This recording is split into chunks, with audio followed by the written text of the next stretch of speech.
Hello friends, आप सभी को मेरा नमस्कार।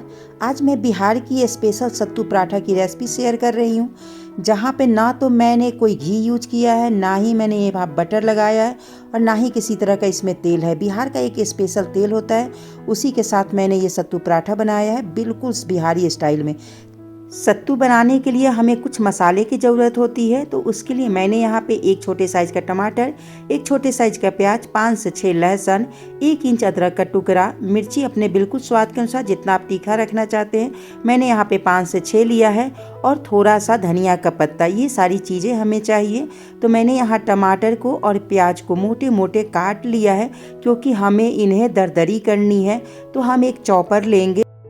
अब जो हमने प्याज, टमाटर, अदरक, लहसुन ये सब इकट्ठा किया हुआ है, मिर्ची, इसे डालेंगे और इसे चॉप करेंगे। अभी यहाँ पे हमें धनिया का पत्ता नहीं डालना है और इसे हमें दरदरी ही रखनी है, हमें बिल्कुल बारीक पेस्ट जैसा नहीं बनाना है। तो अगर आप हाथ से भी काटना चाहते हैं तो इसे बिल्कुल बारीक बारीक काट लीजिएगा, नहीं तो चॉपर में भी आप रख के आराम से इसे बारीक चॉप कर लीजिएगा। तो अब जो है हमारा अच्छे से ये चॉप हो चुका है। ये देखिए, अभी पूरी तरह से ये चॉप नहीं हुआ है, थोड़ा सा भी मोटा ही है। तो इसी जगह पे अब हम इसमें जो धनिया का पत्ता हमारा था 2 से 3 बड़ी चम्मच के करीब हम यहाँ पे डालेंगे और उसे फिर से एक बार बिल्कुल बारीक चॉप कर लेंगे।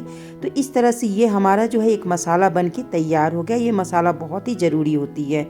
अब यहाँ हम सत्तू की तैयारी करेंगे। तो इसके लिए मैंने यहाँ पे एक बड़ा सा बाउल लिया है और उसमें हम यहाँ पे 1.5 कप सत्तू डाल देंगे। अगर आपके पास सत्तू नहीं है तो मार्केट में रोस्टेड चना आसानी से मिल जाती है, आप उसे ले लीजिए, उसके छिलके हटा लीजिए और उसका पाउडर बना लीजिए। अब इसमें हम आधी छोटी चम्मच कलौंजी यानी जिसे मंगरैला कहते हैं उसे डालेंगे, 1 बड़ी चम्मच अजवाइन डालेंगे, नमक 1 छोटी चम्मच और 1/4 छोटी चम्मच डालेंगे, या फिर आप अपने स्वाद के अनुसार भी डाल सकते हैं। आधी छोटी चम्मच मिर्ची का पाउडर डालेंगे, क्योंकि हम इसमें हरी मिर्ची भी डाल रहे हैं। अब इसमें हम 1 चम्मच और आधी छोटी चम्मच हम इसमें अमचूर का पाउडर डालेंगे। अगर आपके पास नींबू का रस है तो आप 2 बड़ी चम्मच यहाँ पे नींबू का रस भी डाल सकते हैं। अब इसमें जो सबसे बड़ी चीज़ जाती है ना, वो सरसों का तेल जाती है। तो यहाँ पे हम 1 बड़ी चम्मच सरसों का तेल डाल देंगे। अब जो मैंने वहाँ पे प्याज, टमाटर सभी को जो चॉप करके बारीक बारीक रखा था ना, उसे डालेंगे। साथ ही इसी चॉपर में मैंने 2 बड़ी चम्मच के करीब पानी डाल दिया है, उसे भी डाल देंगे।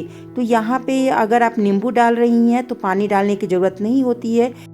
चूँकि मैंने यहाँ पे अमचूर पाउडर डाला था, नींबू का रस नहीं डाला था, इसलिए यहाँ पे पानी की ज़रूरत होती है। उससे क्या होता है कि ये भुरभुरी पाउडर नहीं बनती है, ये जो है होल्ड कर लेता है और एक बॉल जैसा शेप बनता है। तो बॉल जैसा शेप बनना ज़रूरी है, वरना पराठे में से जब आप खाने जाएंगे तो ये बाहर निकलता रहेगा, फिर वो अच्छा नहीं लगेगा। इसलिए या तो आप नींबू का रस डालिए, अगर आप अमचूर का पाउडर डाल रहे हैं तो यहाँ पर आपको 2 बड़ी चम्मच पानी डालना है। तो इस तरह से हम ये सत्तू तैयार करके रख लेंगे। अब यहाँ पे मैंने बिल्कुल नॉर्मल आटा लिया है। घर में जिस आटे से हम रोटियां तैयार करते हैं ना, गेहूं के आटा, बस वही आटा है।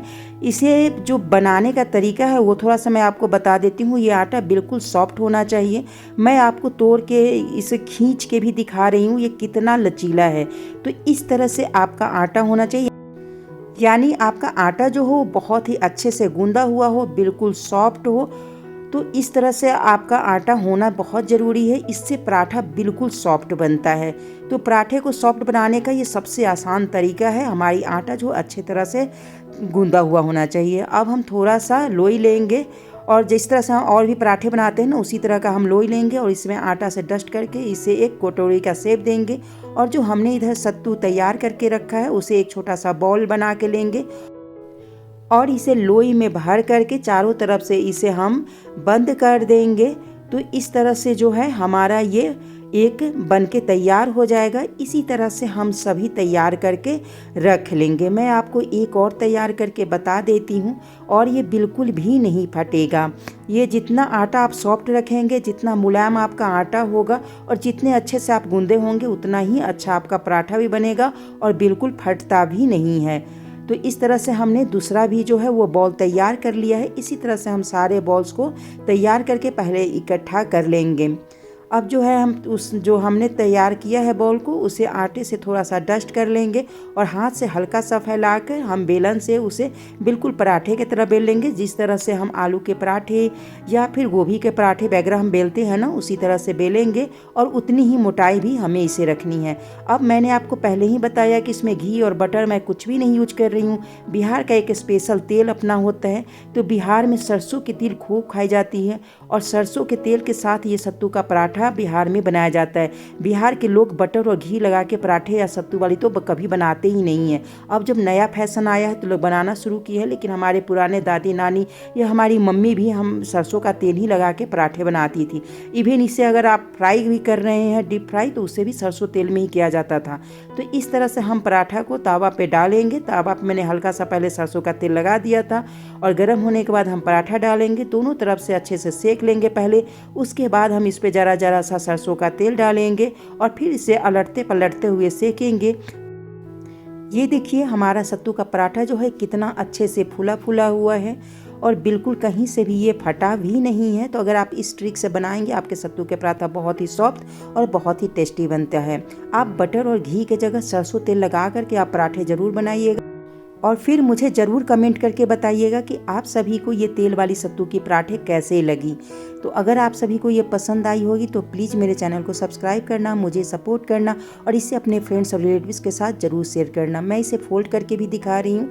ये कितनी सॉफ्ट पराठे बनती है और बहुत ही टेस्टी होती है। आप इस तरीके से इस पराठे को एक बार ज़रूर बना के खाइएगा, बहुत ही मज़ेदार बनती है। मैं हमेशा इसमें सरसों तेल ही लगा के खाती हूँ। मुझे बचपन से मैंने जो खाया है वो मुझे बहुत ही पसंद है। चलिए अब मैं बताती हूँ कि सत्तू के पराठे के साथ क्या क्या सर्व किया जाता है। तो इसके सबसे पहली जो चीज़ है वो बैगन की चोखा है। दूसरी जो चीज़ होती है वो धनिया की चटनी होती है और तीसरी जो होती है वो दही होती है। अगर ये तीन चीज़ आपके पास है तो फिर कहना ही क्या, ये तो स्वाद से भरपूर हो जाता है। बैगन की चोखा या फिर बैगन की चटनी, इसकी रेसिपी अभी अभी मैंने जस्ट अपलोड किया है। मैं इसकी लिंक आपके साथ डिस्क्रिप्शन बॉक्स में शेयर कर दूंगी। ये देखिए हमारी पराठे कितनी सॉफ्ट है, तो आप ज़रूर बनाइए, इसे खाइए, खुश रहिए, स्वस्थ रहिए। Thank you.